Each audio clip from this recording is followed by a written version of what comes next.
आज हम पहले क्वेश्चन आंसर्स को डिस्कस करेंगे। वर्ल्ड रीजनल ज्योग्राफी में हमने साउथ ईस्ट एशिया का मेनलैंड रीजन कंप्लीट कर लिया है और आज हम ब्यूटिफिकेशन के फेज़ में हैं। उस टॉपिक को और खूबसूरती से फाइनलाइज करने जा रहे हैं। हमने क्वेश्चन आंसर्स को उसका आधार बनाया है। क्वेश्चन आंसर्स आज आपको बता रहे हैं कि ऊपर की ओर जाना है, मतलब हमें चेतना की ओर बढ़ना है, हमें जागृति की ओर जाना है। जिन स्टूडेंट से लिखाए गए हैं वो काफ़ी ऊपरी लेवल के हैं। चलो, तो पहला question, what are the main physical features and qualities of the mainland region of south east Asia. Bharat के विषय में भी पूछा जा सकता है। तो क्वालिटीज़ और फिजिकल फीचर, ये दो वर्ड यहाँ पर इम्पॉर्टेंट थे और ये मेनलैंड रीजन सारा ही जो है उसके बारे में पूछा गया है। सबसे पहला जो फिजिकल फीचर था वो रिवर्स थी। हमने देखा था मेकोंग है, साल्वीन है, इरावदी है, चाओ फराया थी और रेड रिवर थी। ये मेन थी। और इसकी क्वालिटीज़ क्या थी? ये सिल्ट लेकर के आती हैं तो फर्टाइल सॉइल अवेलेबल होती है। ये इनकी क्वालिटी थी जिसकी वजह से एग्रीकल्चर पॉसिबल हो पाता है। सेकंड इनकी क्वालिटी थी, ये अच्छा नेविगेबल स्ट्रेच प्रोवाइड करती हैं जिसकी वजह से ये ट्रांसपोर्ट एंड कम्युनिकेशन के लिए हमेशा से इस्तेमाल होती रही हैं। थर्ड एस्पेक्ट इनका, ये रिलीजियस पर्पस सर्व करती रही है और वातफू मंदिर जो है लाओस का, उसके सन्मुख मेकोंग सागर एग्जिस्ट करता ही आपने देखा। तो ये रिलीजियस पर्पस सर्व करती रही हैं। ड्रिंकिंग एंड इंडस्ट्रियल पर्पस सर्व करती रही हैं। तो ये सब क्वालिटीज़ रही हैं रिवर की। जब आपसे फिजिकल फीचर और क्वालिटी पूछा जाए तो ये मेंशन कर देना चाहिए। ओके। और एक बहुत इम्पॉर्टेंट चीज़, एक्वेटिक लाइफ फॉर्म्स यानी कि फ़िशिंग और बाकी न्यूट्रिशनल डाइट्स के लिए ज़रूरी सोर्स रही हैं। इसके अलावा है द माउंटेन्स। फिज़िकल फीचर में माउंटेन्स हैं और इनकी क्वालिटीज़ क्या रही हैं? रेनफॉल पैटर्न के लिए ये ज़िम्मेदार हैं। अलग अलग इलाकों में अलग अलग तरह से रेनफॉल हो रहा है, पर्वत उसके लिए महत्वपूर्ण योगदान दे रहे हैं। दूसरा, ये इंटरनल पॉकेट्स क्रिएट करते हैं तो डिस्टिंक्टिव क्वालिटीज़ को जन्म देते हैं, डिस्टिंक्टिव कल्चरल ग्रुप्स पैदा होते हैं। म्यांमार के उत्तरी क्षेत्र में जो ऊंचे पर्वत हैं जो हिमालय श्रृंखला से संबंध रखते हैं वो साउथ वेस्ट मानसून्स को इनहिबिट कर देते हैं। इसकी वजह से वहाँ पर एवरग्रीन फॉरेस्ट हैं, जैसे हमारे भारत के नॉर्थ ईस्ट में हैं। तो एवरग्रीन फॉरेस्ट विकसित होना, एक इंसुलैरिटी प्रोवाइड करना, इंटरनल रीजन्स, और फिर आप सबने ये देखा भी कि mountainous regions are mineral rich, minerals provide करना, ये इनकी क्वालिटीज़ हैं। ओके, मिनरल्स प्रोवाइड करना, रिवर्स के हेड वाटर के रूप में एग्जिस्ट करना, कई रिवर्स का सोर्स हैं ये सभी mountainous regions. Third, dense forest cover provide करना, रेनफॉल पैटर्न को इम्पैक्ट करना और कई तरह की विंड सर्कुलेशंस को जन्म देना, जैसे कि नॉर्थ से साउथ आ रही विंड्स को इनहिबिट करना, रोकना। तो माउंटेन। तीसरा एक इम्पॉर्टेंट एस्पेक्ट है, बहुत सारी गल्फ, बेज, स्ट्रेट्स और इस्थमस। तो फिज़िकल फीचर में वो सब आ जाएंगी। द गल्फ, तो gulf of Thailand, gulf of Thailand, Thailand के पास, गल्फ ऑफ मर्तबा म्यांमार के, और गल्फ ऑफ तोंकिन वियतनाम। तो ये गल्फ एरियाज़ जो कि इम्पॉर्टेंट स्टेबल वाटर एरियाज़ हैं जहाँ पर अच्छे बंदरगाह विकसित हैं, यानी कि शिपिंग ट्रेड लाइंस के लिए ये इम्पॉर्टेंट रोल प्ले करते हैं द गल्फ्स। इसी तरह से स्ट्रेट्स आर देयर, जावा और सुमात्रा के बीच में सुंदा स्ट्रेट, इसी तरह से मलेशिया और इंडोनेशिया के बीच में Malacca strait.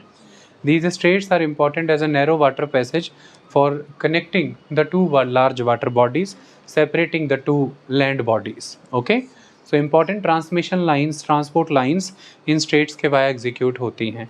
Isthmus areas are important, they are extending, जैसे कि Thailand isthmus, isthmus the narrow land body, the narrow land body separating the two water bodies, वो सेपरेट करती है दो वाटर बॉडीज़ को। Okay, and connecting sometime, not but majorly connecting the two main land bodies, the isthmus, जैसे Panama isthmus. तो यहाँ पर जो इस्थमस आर एग्जिस्टिंग इसी तरह से जैसे थाईलैंड इस्थमस है तो साउदर्न रीजन में उसका प्रोट्रूजन होता है और उसी की वजह से वहाँ पर आपको ट्रॉपिकल एवरग्रीन फॉरेस्ट मिलते हैं। तो थाईलैंड इस्थमस के दक्षिणी इलाके में ट्रॉपिकल एवरग्रीन फॉरेस्ट मिलते हैं क्योंकि सारा साल वर्षा होती है, दोनों तरफ से रेनफॉल में वो बियर करते हैं। साउथ वेस्ट मानसून रेनफॉल भी है, नॉर्थ ईस्ट रिट्रीटिंग रेनफॉल भी है। एक गर्मियों के समय में होता है, that is on from May to October, और एक का ऑनसेट होता है अक्टूबर नवंबर से लेकर के आगे मार्च अप्रैल तक चलता है। तो winter rainfall that is retreating monsoon and the summer monsoon, दोनों ही मानसून वहाँ पर होते हैं। ओके, तो राउंड द ईयर रेनफॉल आप यहाँ पर देख पा रहे हैं। Isthmus are main extensions of the major land bodies जो अच्छी कोस्टल स्ट्रिप्स प्रोवाइड करते हैं, और coastal regions are very important for the development of port cities और for the exploitation of aquatic resources, the marine resources. Okay, तो straits हैं, gulf हैं, bays हैं और कई तरह के इस्थमस और स्ट्रेट्स हैं ये। इसके अलावा एक मेन इम्पॉर्टेंट एस्पेक्ट है, that is the deltas. Deltas बहुत प्रोमिनेंट है जब हम मेनलैंड रीजन की बात करते हैं। डेल्टा ऑफ द इरावदी जो ब्रिटिशर्स के लिए सबसे ल्यूक्रेटिव प्लेस था जहाँ पर वो राइस कल्टीवेशन करते थे, क्योंकि दक्षिणी इलाका जो है म्यांमार का, द साउदर्न रीजन, वहाँ पर रेनफॉल ज़्यादा होता है क्योंकि फिर वो टिपिकल ट्रॉपिकल बेल्ट में आ जाता है वो रीजन, इसलिए wet rice cultivation is prominent thing in Myanmar और राइस का एक्सपोर्ट भी होता रहा है बड़े स्तर पर। तो deltas are very very important for the fertile soils, for the purpose of diverse range of crops. तो मेकोंग का डेल्टा बहुत इंपॉर्टेंट है वियतनाम में, हो ची मिन। इसी तरह से रेड रिवर का डेल्टा बहुत इंपॉर्टेंट है, देन चाओ फ्राया का डेल्टा बहुत इंपॉर्टेंट है। All the deltas are very, तो जब आप यहाँ पर जाएंगे आप ये देखेंगे कि डेल्टा रीजन्स ही हैं जहाँ पर मेजॉरली लोग सेटल हो रहे हैं। ओके, देन फिजिकल फीचर में यहाँ का टाइप ए ट्रॉपिकल क्लाइमेट भी बहुत इम्पॉर्टेंट है। उसकी क्वालिटीज़ क्या हैं यहाँ पर, पर्टिकुलरली मॉनसून सीज़न के दौरान रेनफॉल होती है और मेन ग्रोइंग सीज़न वही रहता है।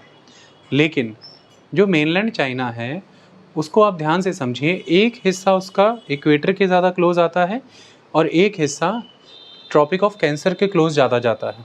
जो इक्वेटर के क्लोज जाता है वहाँ पर climate as a physical feature round the year rainfall provide कर रहा है, और जो कैंसर के क्लोज जा रहा है रीजन वहाँ पर मानसून रेनफॉल ही टिपिकली रिसीव हो रही है। इसकी वजह से round the year cropping pattern activated रहते हैं, आप कर सकते हैं क्योंकि वर्षा सारा साल है। तो वेट एग्रीकल्चर के साथ साथ ड्राई एग्रीकल्चर भी है। इसका उदाहरण है बर्मा में मांडले के क्लोज जो रीजन है वो ड्राई एग्रीकल्चर के लिए फेमस रहा। तो मांडले हमेशा से एक एग्रीकल्चरल रीजन के रूप में डेवलप्ड रहा, which is somewhat in the centre of the Burma. Can you imagine how can you elaborate on the question, with that too with the logics, not with the irrationalities? So never consider the question is a very very small thing. Okay, simply they are asking you two prominent things: the physical feature and the qualities. What are the main physical features and qualities of the mainland region of Southeast Asia? So unless until you are acquainted with the qualities of a particular region, physical feature, तो अब यही सब आप India के context में use करिए, कोई नहीं रोकेगा आपको, नोबडी विल स्टॉप यू। तो जब आप यहाँ आते हैं, when you will observe this, look at this isthmus of Thailand. Okay, this one is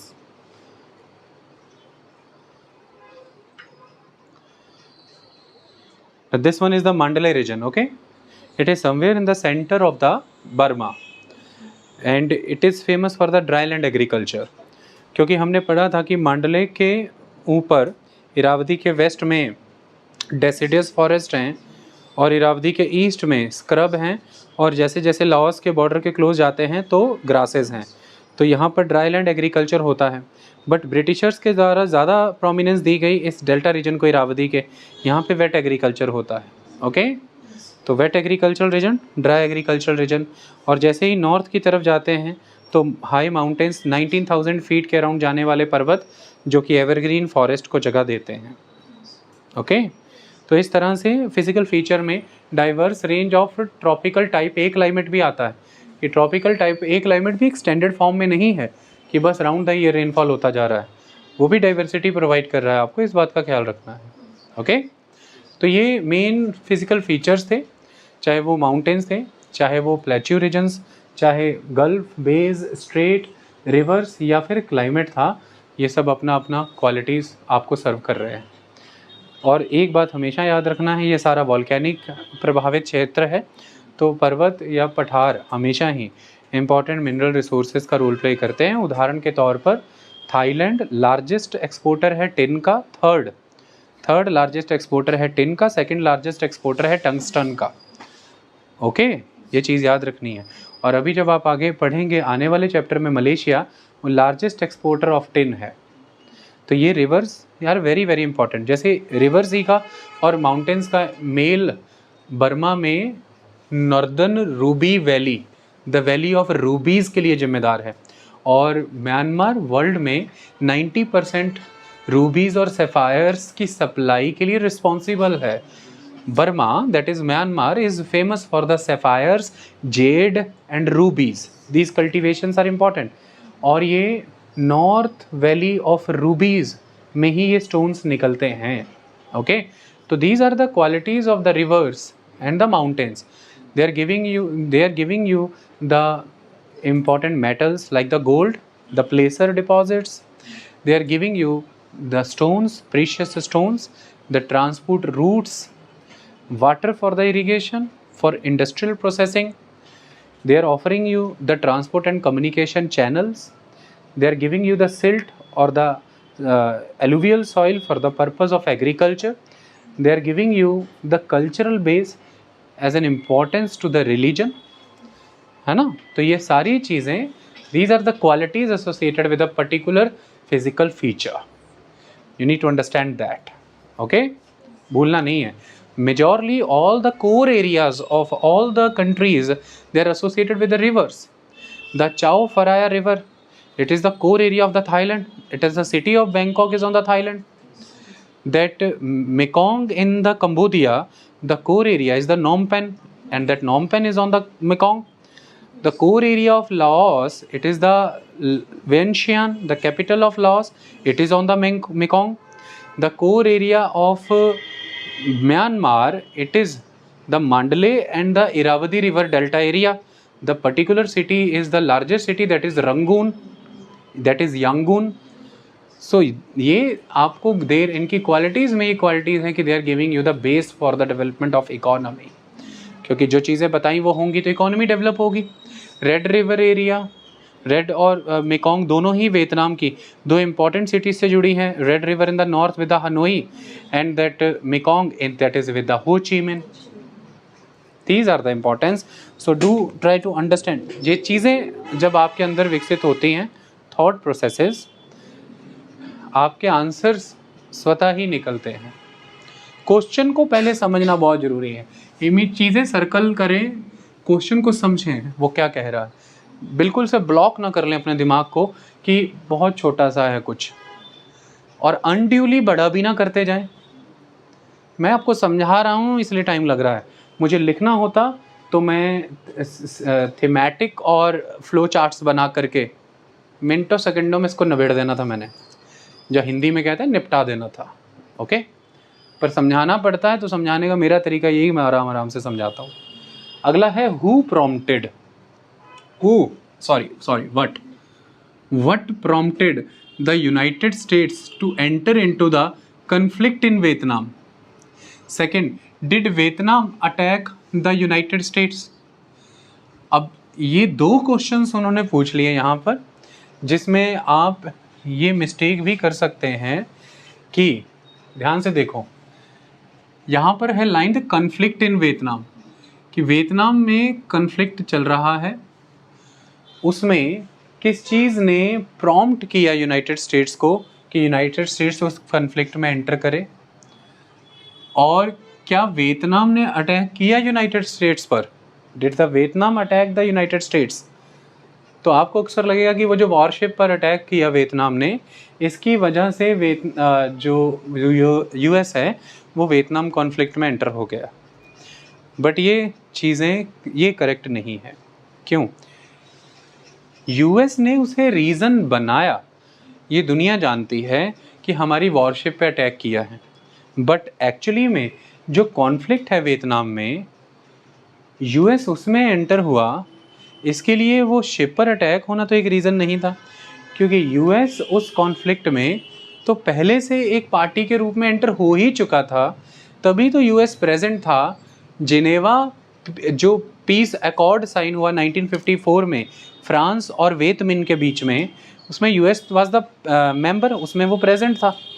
तो यूएस को प्रॉम्प्ट किया जिस चीज़ ने वो कॉन्फ्लिक्ट ऑफ वियतनाम में एंटर हुआ, that was the cold war. Cold war जो कि इमीडिएटली सेकेंड वर्ल्ड वॉर ख़त्म होते ही बिगिन हुई, द वार फॉर सुप्रीमेसी और the war for the expansion of the particular ideologies, the ideology of communism and socialism associated with the USSR and China, और the ideology of mercantile capitalism और the new capitalism associated with the western bloc of Europe and the America. ये ideologies की लड़ाई थी cold war की। और ऐसे में हैरी ट्रूमैन, जो कि सेकेंड वर्ल्ड वॉर के बाद जितनी नीतियाँ हुई हैं राष्ट्रपति अमेरिका के रहते हुए उन्होंने प्रभावित की, उनका ये विचार था कि डोमिनो इफेक्ट एक्टिवेट हो जाएगा अगर वियतनाम में हो ची मिन की वियतमिन स्थापित हो गई। तो एक मुल्क अगर कम्युनिज्म के प्रभाव में आया तो डोमिनो इफेक्ट की तरह सारे ही मुल्क आ जाएंगे कम्युनिज्म के प्रभाव में। इसे कंटेन करना है, द कंटेनमेंट पॉलिसी। तो ये थॉट कि कम्युनिज्म एक्सपेंड कर जाएगा, इस चीज़ ने प्रॉम्प्ट किया यूएस को कि वो वियतनाम वॉर में एंटर हुआ। वॉर तो अभी वर्ड यहाँ यूज़ ही नहीं हुआ, कन्फ्लिक्ट है। ये कन्फ्लिक्ट वर्ड भी बहुत इंपॉर्टेंट है। तो इस कॉन्फ्लिक्ट में यूएस के एंटर होने का कारण वो थॉट रहा जिसने प्रॉम्प्ट किया उसको ऑल द टाइम कि यूएसएसआर और चाइना का thought of communism and socialism इस एरिया में बढ़ जाएगा and it is a threat to the existence of the western world. हमें उसे रोकना है। ओके, अब अगला क्वेश्चन आता है कि did Vietnam attack the United states. तो जो फैक्ट्स बताते हैं मौजूदा समय में कि वियतनाम ने अटैक ऑलवेज, वियतनाम यहाँ पर आता है जब बात होती है वियतमिन की। They are talking about the Ho Chi मिन और उनके मिलिट्री यूनिट वियतमिन की, जो कि नॉर्थ वियतनाम को कंट्रोल किया हुआ था।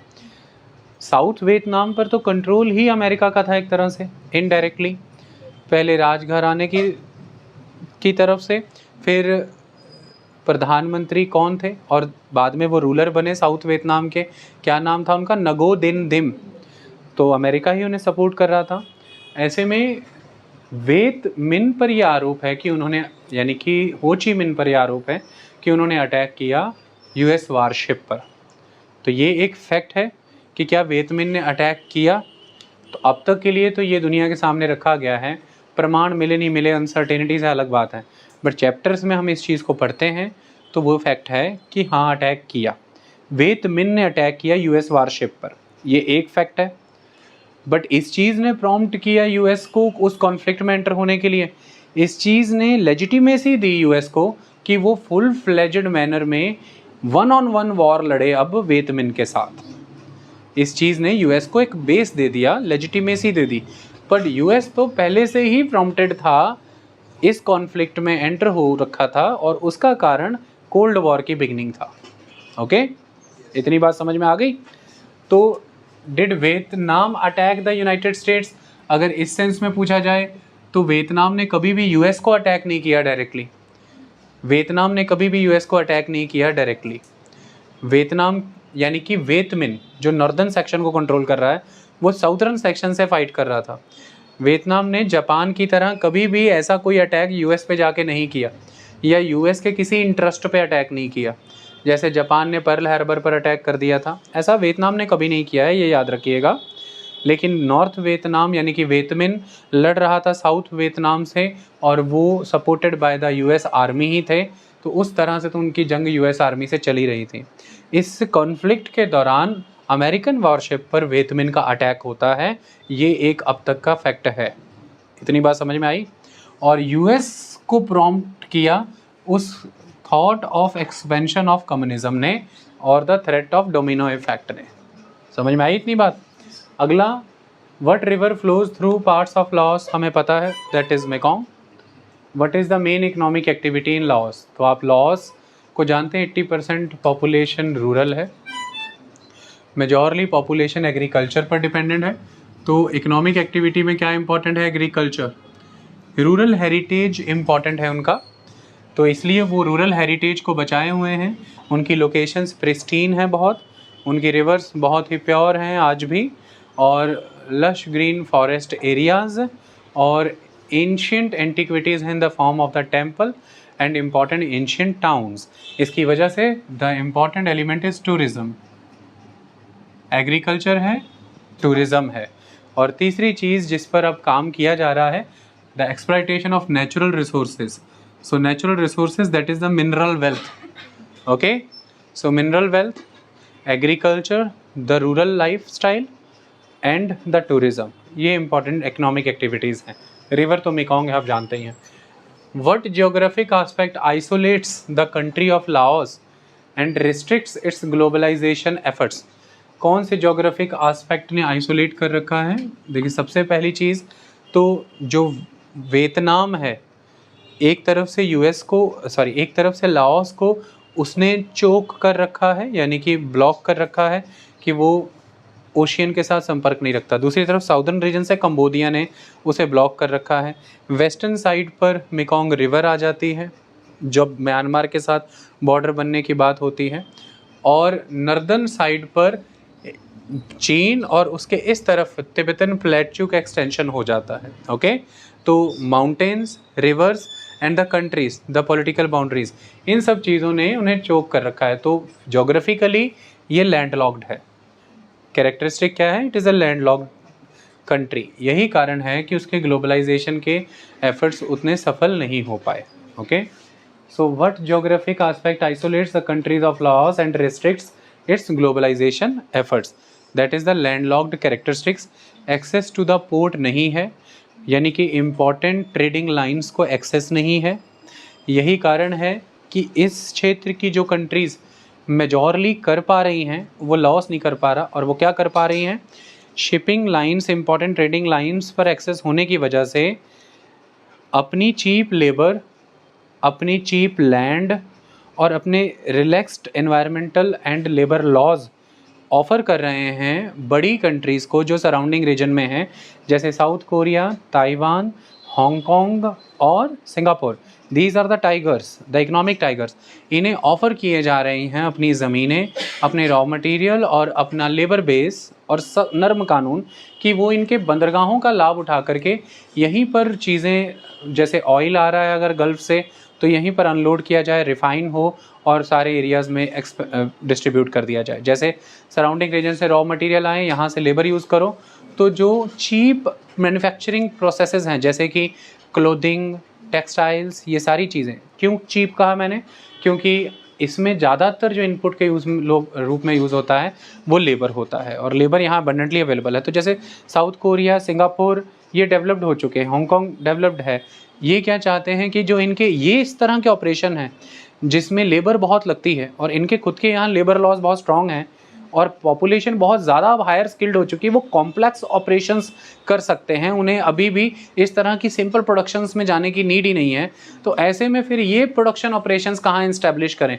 तो वो वियतनाम शिफ्ट हो जाते हैं, कंबोडिया शिफ्ट हो जाते हैं, मलेशिया शिफ्ट हो जाते हैं। वो ऐसे ऑपरेशंस लेके इन कंट्रियों में चले जाते हैं, यहाँ पे शिफ्ट करा देते हैं। उसका मेजर रीज़न होता है कि ट्रांसपोर्टेशन कॉस्ट पूरा बचे, और उसका एक ही तरीका है कि हम बस सामान पानी के जहाज़ में जाए, बस बंदरगाह पर ही उतर जाए और वहीं पर सब कुछ हो जाए। So special economic zones create कर जाएं, जैसे वियतनाम ने नीचे मेकोंग रिवर डेल्टा पर हो ची मिन इलाके में वियतनाम ने स्पेशल इकोनॉमिक जोन क्रिएट किया है। तो ये सब चीज़ें नहीं कर सकता है लाओस, क्योंकि उसको जो हिंड्रेंस क्रिएट कर रहा है वो उसका लैंडलॉक्ड ज्योग्राफिक कैरेक्टर। तो इसी कारण उसके ग्लोबलाइजेशन के एफर्ट सफल नहीं हो पा रहे। Okay, next aspect is who was Pol Pot. पहला तो पॉल पोत कौन था? ये एक कम्युनिस्ट लीडर था कंबोडिया का, पॉल पोत, जिसने डेमोक्रेटिक कंपूचिया इस्टेब्लिश किया। ओके, ऑथोरिटेटिव टोटलिटेरियनिज्म इनकी आइडियोलॉजी थी जिसके तहत ये शासन करते थे। Next, what type of society did he attempt to create? What are some of his methods? किस तरह की सोसाइटी इन्होंने अटेम्प्ट की बनाने की, इनको सोशल इंजीनियरिंग के लिए जाना जाता है। इन्होंने जो सोसाइटी बनानी चाहिए वो ये थी कि जैसे आदिवासियों का जीवन है वैसी सोसाइटी हम भी बनाएंगे। तो एक isolated, self reliant, self sufficient,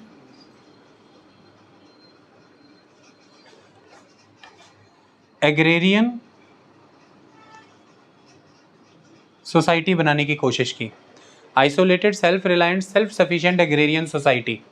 okay, ये इनका मेन एजेंडा था कि शहरों को खाली किया जाए, वापस जाया जाए। अब इसके लिए मेथड्स क्या अपनाए इन्होंने? जितनी भी पॉपुलेशन है उसे इन्होंने, पहला इनका जो मेन एलिमेंट था वो यही था कि कलेक्टिवाइजेशन पे फोकस करना है। कलेक्टिवाइजेशन मतलब कि पहले सबको एकत्रित करना है, इकट्ठा करना है, कलेक्ट करना है सारे लोगों को। और उसके लिए क्या ज़रूरी था? क्योंकि अब अग्रेरियन सोसाइटी बनानी है, आपको self reliance, self sufficiency achieve करनी है, उसमें आत्मनिर्भर राष्ट्र बनना चाहिए आपका। ना तो आप किसी इंटरनेशनल गुड्स पर डिपेंड करें और ना ही वो आपको मजबूर करें फिर, और ना ही वो आपके मुल्क में एंटर करें, ना ही आपको एक्सप्लॉइट करें। आप अपने आप में ही सेटिस्फाई हो जाओ। तो इसके लिए अब ज़रूरी क्या है कि आप कलेक्टिवाइजेशन के बाद नेक्स्ट मेथड इज़ कि सभी लोग रूरल कलेक्टिविटीज़ में पहुंच जाएं। और इसके लिए आपको अबेंडन करने पड़ेंगे the urban centres. So abandoning the urban centres, urban lifestyle का त्याग करें। यानी कि अगर लोग कंज्यूमर ही बने रहेंगे तो उनके लिए कोई और जो प्रोड्यूस करेगा तो फिर वही कहानी दोबारा से आ जाएगी कि self reliance, self sufficiency achieve नहीं हो पाएगी। क्योंकि अगर सब लोग एक कलेक्टिव एफर्ट्स के साथ प्रोडक्शन करेंगे तो शायद हमें उन टेक्नोलॉजी, उन इक्विपमेंट्स की नीड ही ना पड़े जो हमें वेस्टर्न वर्ल्ड से मंगवाने पड़ते हैं। उन टेक्नोलॉजी, उन इक्विपमेंट्स की कमी हम मिल के पूरी कर लेंगे, हम हाथों से काम कर लेंगे। और इसके लिए मैं कुछ आपको इमेजेस भी अभी दिखाऊंगा। तो कलेक्टिवाइजेशन पहला एस्पेक्ट है कि सबको कलेक्ट किया जाए, रूरल कलेक्टिविटीज़ में सबको रखा जाए ले जा करके, और सभी लोग मिल करके वहाँ पर खेती बाड़ी करें। खेती बाड़ी से ही हमारा मेडिवल सोसाइटी जैसी होती थी वैसी सोसाइटी हम दोबारा स्थापित करेंगे। सारे एक दूसरे की ज़रूरतें पूरी करेंगे। मिट्टी के सामान बनेंगे, घड़े बनेंगे, हम अपने ही लेवल पर अपना कपड़ा बनाएंगे जैसे पहले ग्रामीण समाजों में हुआ करता था। और हम बिल्कुल close to the nature life बिताएंगे। हमारी ज़रूरतें वो होंगी जो हम प्राकृतिक सेटिंग में जिएंगे, जैसी नेचुरल सेटिंग में लाइफस्टाइल बिताया जाता है, बिल्कुल वैसा the close to the nature, उस पर डिपेंड करके रहेंगे। इससे हम में ज़्यादा से ज़्यादा सेल्फ रिलायंस आ जाएगा। हम बहुत कम निर्भर करेंगे बाहरी चीज़ों पर। हम प्रकृति के नज़दीक रहेंगे तो बीमारियां भी नहीं होंगी, तो बीमारियों की भी आवश्यकता नहीं होगी। तो मेथड यही अपनाए गए।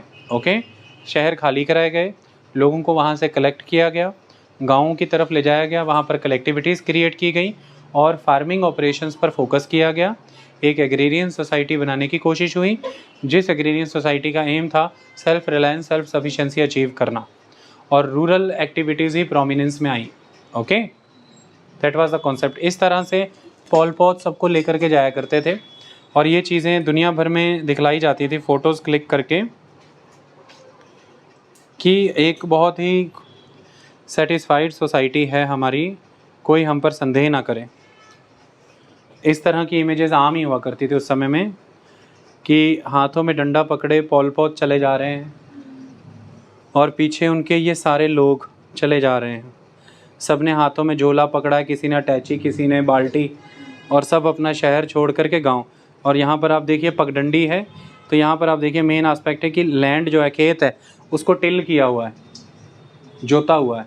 ओके, तो बस इसी पर फोकस करना, यही जीवन है हमारा, ऐसे ही जीना है, ये इनका सिद्धांत था। क्लियर? अब अगली कहानी आती है कि what were the killing fields, what people were targeted.